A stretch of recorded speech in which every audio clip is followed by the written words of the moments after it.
Okay, so everyone's talking about this book, The Psychology of Money, right? And we're going to figure out if it's actually worth your time.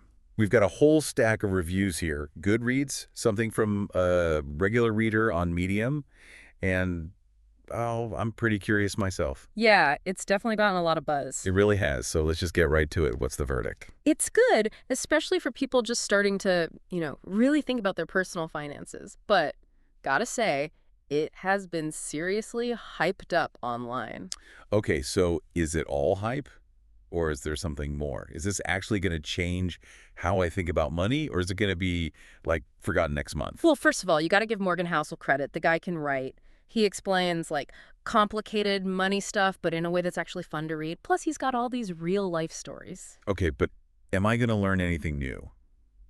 I follow all the finance stuff online. I've got my budgeting apps. I feel like I've got the basics. Here's the thing. Housel isn't giving you some step-by-step guide to picking stocks or anything. He's really getting at, like, the mental game of money, that psychology that can trip us up. Okay, I'm intrigued. Can you give me an example, like one of those psychological traps? He talks about being rich versus being wealthy. Rich is all about, like, the showing off, the big spending, the looking the part. But wealthy is about what you keep, building something that lasts. And he really hammers home this idea that it's a long game, not a get-rich-quick scheme. Right, yeah, that mindset shift could be valuable. I can see that. But, that reader on Medium said they were bored. They felt cheated by the hype, actually. Yeah, I can see that, especially if you've already read a ton of these personal finance books. For someone more experienced, it might feel a bit basic. So is this just like common sense, but with some good storytelling? Not really. It's more about connecting the dots, like our emotions, our behaviors, and how those affect the financial decisions we make. Okay, I see what you mean. Like, I know I should save more best. Right. And he talks about things like that, like how we prioritize the instant gratification over the long-term reward. That's why we splurge even when we're trying to save. Totally relatable. It's like he's hitting on that whole willpower and self-control thing. Yeah. Not my strongest area. Yeah. And he goes there. He talks about luck and risk and investing, how our childhood shapes our money mindset, even our egos, and how that messes with making smart choices. Okay, so there is some depth here. But how does it compare to other popular finance books out there? Like, where does this one fit in? Good question.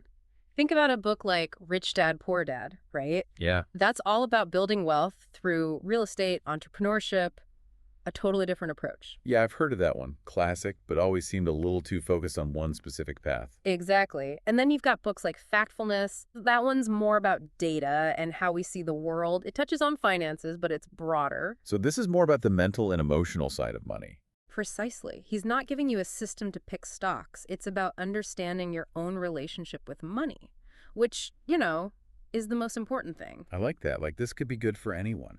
And important to note, the Medium reviewer said the book's pretty America-centric, so, some of the examples might not resonate if you're not in the U.S. Okay, that makes sense. So it's about understanding ourselves, Yeah. right? Building that financial foundation. And it sounds like it's acknowledging that our relationship with money is way more complex than just numbers. Exactly. And that's where the real value is. Okay, so we're talking all this psychology, but, like, does it actually get practical? I want to make smarter money choices, but I don't want to just read a self-help book, Oh, no. Housel definitely brings in the practical stuff. Like, he grounds his advice in real-world examples and these, like, timeless principles. Okay, good. For instance, the way he explains compounding, it's super relatable. He shows you how, even if you're investing small amounts, but you do it consistently, it can grow like crazy over time.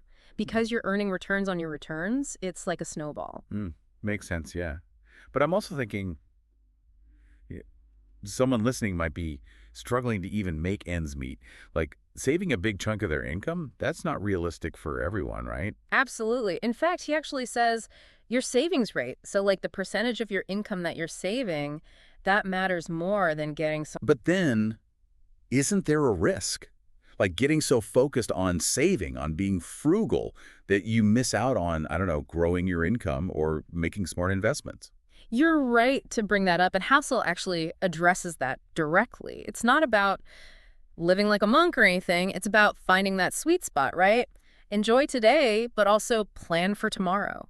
He actually wants you to think about your quote-unquote rich life. Like, what really makes you happy? What do you value? And then make your money decisions based on those things. That's cool. Using money as a tool, not just hoarding it for the sake of it, right? Yeah, that's it. Speaking of values, that Medium reviewer, they said they wished Housel had dug deeper into the whole, like, money and happiness thing. They felt a little misled, I guess, because he says money can't buy happiness. Mm. Was that weird to you? I get their point. It is a common misconception, though. We think, oh, more money, more happiness, but research actually shows that's not how it works. Right. Housel kind of gets at that by talking about values, what matters to you.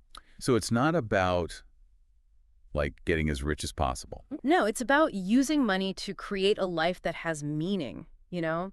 He talks a lot about controlling your time. He's saying if you're always chasing the next raise or the next investment, you might sacrifice your time and your freedom for something that won't actually make you happy. Well, that's deep. It's so easy to get caught up, always comparing yourself, always striving for that next level. Like, wait, is this even making me happier? And that's exactly where the psychology comes in, understanding what drives us, our biases, our emotional triggers. That helps us make smarter choices. So we're taking control instead of letting those impulses or, like, societal pressures control us. Exactly. Okay, so let's wrap up. Who should run out and buy this book right now? And who should maybe skip it? Here's the bottom line. If you're new to personal finance, like you want a healthier way to think about money, this is a great place to start. What about those of us who, aren't total beginners but maybe still struggle with that emotional side of money? Yeah, could be really valuable. It sounds like you're already taking steps, managing your money, but you're also thinking about that deeper connection between your mindset and the choices you make.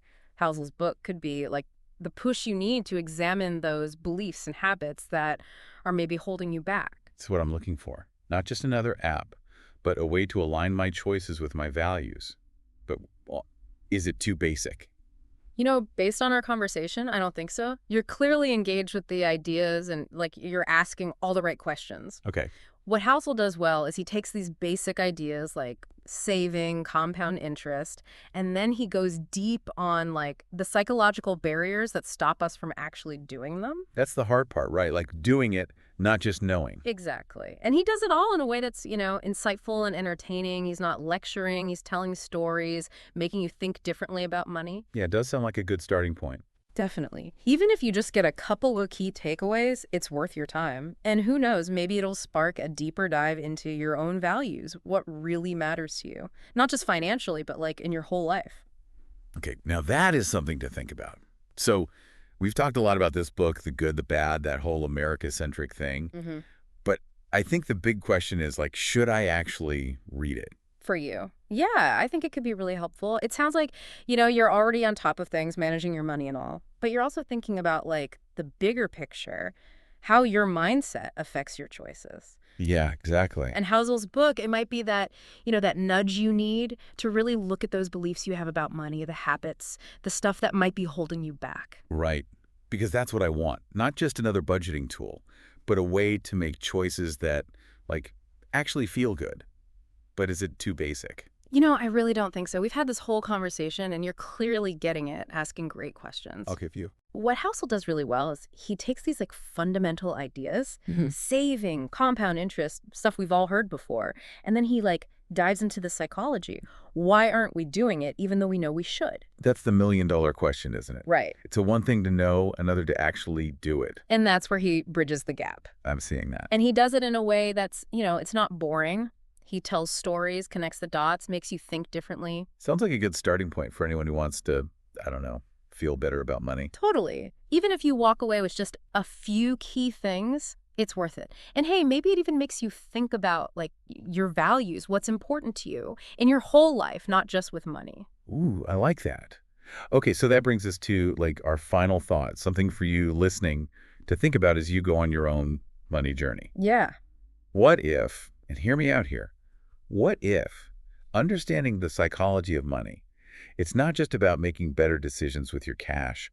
What if it's actually like a path to a more fulfilling life? That's interesting. Because we think of money as this separate thing, right? Mm-hmm. Almost clinical. Mm. But what if it's tied to like our purpose, our values, our relationships even? Uh-huh. Yeah. Like, imagine if we could get rid of those anxieties about money, Mm-hmm. the limiting beliefs that hold us back. Think of what we could do. Right. All that energy. We could follow our passions, have deeper relationships, contribute to the world in a real way, all because we figured out our money mindset. Yeah. So it's not just about getting rich, it's about getting, like, richer. in every part of our lives. I love that. That's it, exactly. Definitely something to think about. Thanks for joining us on the deep dive, and we'll catch you next time for another exploration. Happy reading, everyone.